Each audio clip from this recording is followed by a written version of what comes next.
বলেছিলাম যে একটা বান্ধবীকে যাচ্ছি সারপ্রাইজ দিতে, তো কাদের বাড়িতে?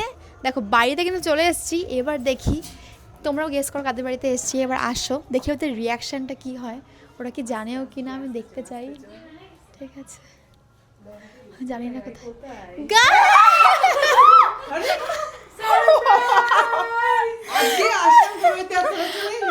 ওরা মিনিমাম 2 ঘন্টা আগে ওরা এসছে। আরে মা কি রান্না করে দেখতেছিলাম, 2 ঘন্টা আগে আমার বাড়ি থেকে এসছে আর আমি চলে এসেছি। আমাদের প্ল্যান ছিল কালকে আসার, এখানে ফেমাস মেলাটা দেখতে আসবো বলেছিলাম। এই তো মানে 2 ঘন্টা মতন মনে হয়ও নাই গিয়ে আমি আইলাম, ওরা বললো কালকে আসবে, এখনই হঠাৎ করে চলে আসছে। কেমন লাগলো সারপ্রাইজ? আমি শকড হয়ে গেছি ভাই, যে হঠাৎ করে এবার আমি 15 দিন থাকবো, 15 দিন থাকতে এসেছি, ট্রলি এসেছি, ট্রলি। আর ওর সঙ্গে অঙ্কিতা এসছে।